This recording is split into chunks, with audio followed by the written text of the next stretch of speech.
and that's clearly the goal. We want to make sure veterans are well thought of.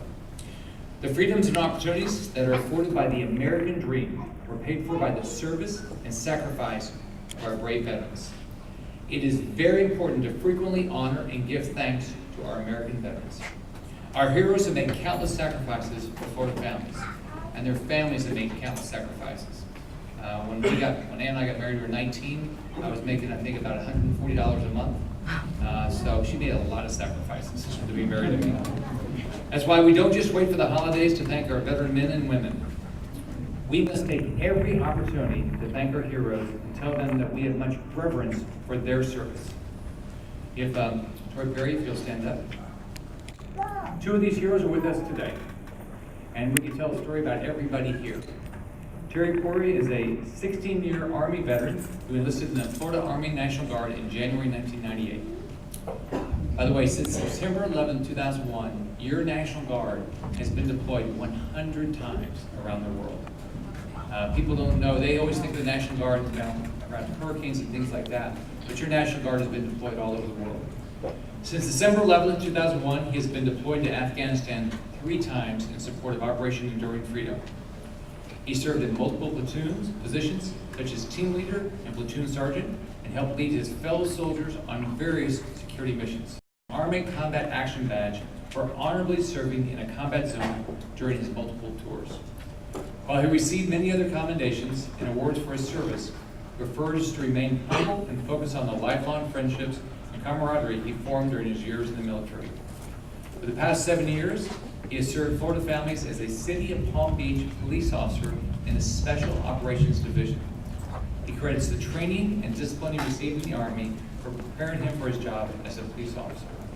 He is among the many heroes here today that served our nation with honor and today are living the American dream in Florida.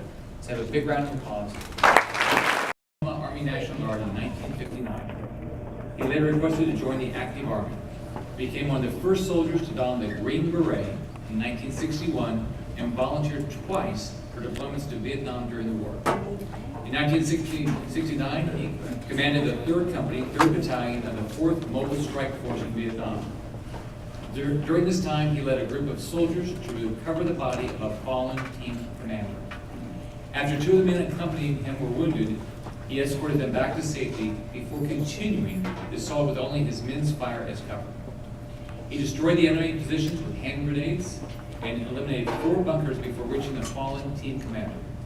He was shot 3 times as he carried the fallen soldier, but did not stop until reaching friendly lines. He also retrieved maps and documents that the fallen soldier was carrying, preventing them from getting into the hands of the enemy. For bravely risking his life and refusing to leave a fellow American soldier behind, he received the Distinguished Service Cross in April 1970 before returning to Vietnam for a second tour. He retired from the Army in 1985 and received the Medal of Honor last March during a ceremony in the White House for his service and courage. Thank you, Melbourne, for your work.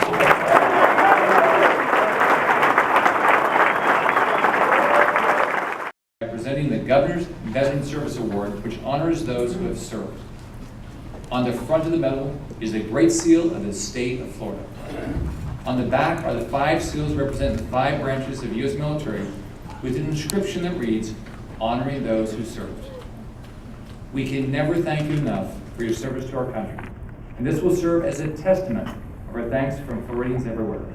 I look forward to awarding each of you with the Governor's Veteran Service Award.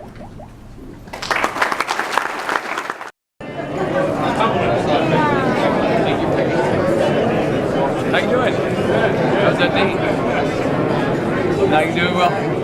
You've done a fine job, Mr. Governor. I'm working on it. Thank you very much. Take care, sir. Right this way. Thank you for your service. Thank you, sir. Great. Right this way. How are you doing? Right on, Cooper.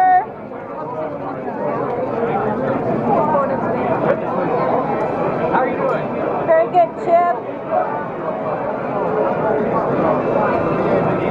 Oh, really? Oh, yeah. I like that.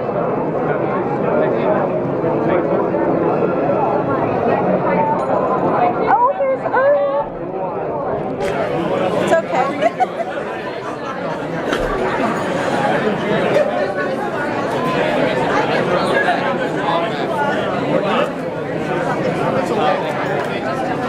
Ma'am, right this way. Ma'am, right this way.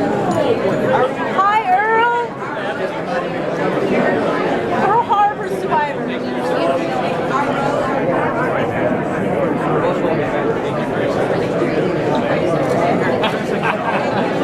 I wouldn't have.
Today we gave away almost 300 medals over in the Lakeland area, and then here we gave away over 200 medals. These are individuals that have defended our freedom. I'm really proud of my father, who did all the combat jumps in the Second World War as a paratrooper in the 82nd Airborne, and I'm proud of the individuals I got to serve with in the U.S. Navy. I'd be glad to answer any questions anybody has. Governor, what about the emails? Were there any emails by you or your staff discussing state business on those Gmail or Yahoo accounts that have been subpoenaed by a judge? Absolutely not. We follow the law. This is just an individual that sues the state and tries to cause problems. What's the status of that lawsuit to allow the state inspectors into the VA clinics? Sure. Right when I started hearing the stories about our VA facilities having secret wait lists, people dying and being injured, I said, we'll go in and do inspections. We do inspections of other facilities in the state. They turned us away, which was shocking because our job is to try to help them do a better job taking care of patients. So eventually we had to sue them, and so it's going through the court system. But the VA has to change. They've got to say to themselves, our job is to take care of our veterans. We're going to take care of our veterans each and every day. They should welcome the state's help to make sure they improve the care at all of our VA facilities.